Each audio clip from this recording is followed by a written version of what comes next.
বন্ধুরা, একটা সময় ছিল ভারত মালদ্বীপের জাস্ট একটি চাওয়াতে লাখো লাখো কোটি কোটি টাকা খরচ করে দিত। মালদ্বীপের জন্য কোটি কোটি টাকার প্রজেক্ট জাস্ট এক চুটকিতে সাইন হয়ে যেত। ডাল, চাল, গম, চিনি, ওষুধপত্র, এই সমস্ত কিছু জিনিসগুলো মালদ্বীপ ভারত থেকে অতীব সস্তা দরে পেত। তাই তাদের কখনো ইউরোপের দিকে ফিরেও তাকাতে হয়নি। ভারত আজকের দিনে না কখনো নেপালকে, না কখনো শ্রীলঙ্কাকে, আর না কখনো বাংলাদেশকে এতটা সস্তা দরে জিনিস দিয়েছে। বন্ধুরা, যখন মোহাম্মদ ইব্রাহিম মালদ্বীপের রাষ্ট্রপতি ছিল, তখন ভারতের প্রধানমন্ত্রী নরেন্দ্র মোদী মালদ্বীপের ভিজিটে গিয়ে তাদের দেশের ট্যুরিজমকে আগে নিয়ে যাওয়ার জন্য কথা বলেছিল। কিন্তু আজ সেই পিএম মোদী মালদ্বীপের বদলে লাক্ষাদ্বীপকে এগিয়ে নিয়ে যাওয়ার কথা বলছে, কেননা মালদ্বীপ তার অকাতকে ভুলে গিয়েছে। আর মোহাম্মদ মইজু যখন চীন থেকে ফেরত এসেছে, তখন থেকে যেন তার অহংকার আরও দ্বিগুণ বেড়ে যায়।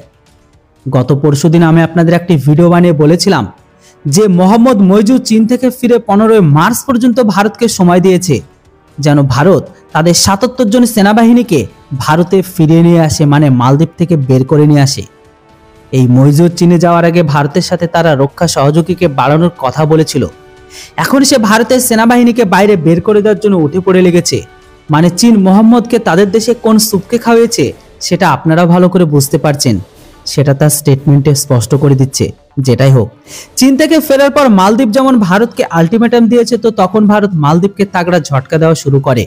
তো তখন ভারত মালদ্বীপকেও তাগড়া ঝটকা দেওয়া থেকে একদম পিছনে হয়নি।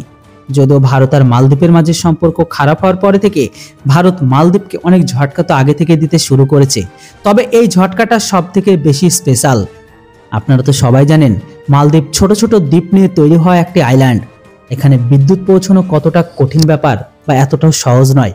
আপনাদের বলে দিই, আজকের দিনে মালদ্বীপ যে সমস্ত হোটেল বা রেস্টুরেন্টগুলোকে বানানো হয়েছে, সেগুলো কিন্তু বেশিরভাগগুলোই ডিজেল জেনারেটরের উপর বিদ্যুৎকে তৈরি করে চলে।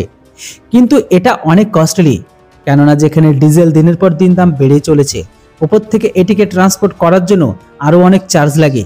তার উপর আবার আইল্যান্ডের পরিবেশ দূষণ করছে। কিন্তু সমুদ্রে কারেন্টের তারকে বিছানো যায় না।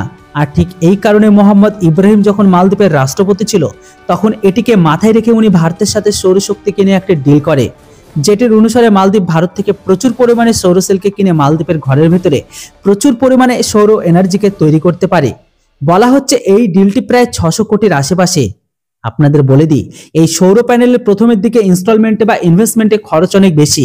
এরপরে একবার যদি এটিকে ইনস্টল বা ইনভেস্টমেন্ট করার পরে এটিকে ঠিকঠাক মতন মেনটেন করা যায়, তাহলে এটি দীর্ঘদিন পর্যন্ত আপনার প্রয়োজনীয়তা অনুসারে কম খরচে অনেক পরিমাণ বিদ্যুৎ দিয়ে থাকে।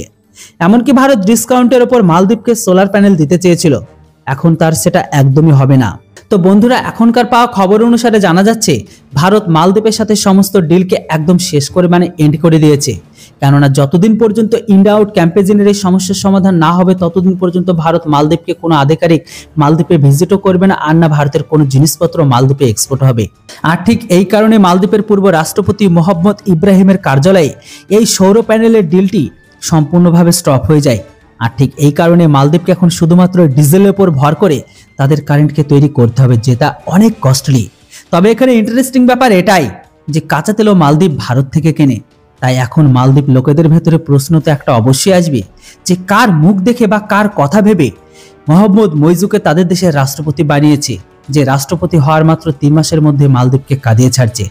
আর ঠিক এই কারণে আমার সকল ভারতবাসীদের বলছি, তারা যেন ভেবেচিন্তে আমাদের পরবর্তী পিএমকে বাছে। তো বন্ধুরা, ভিডিও আর ইনফরমেশন ভালো লাগলে অবশ্যই চ্যানেলটিকে সাবস্ক্রাইব করে রাখুন। Thanks for watching. Jai Hind, Vande Mataram.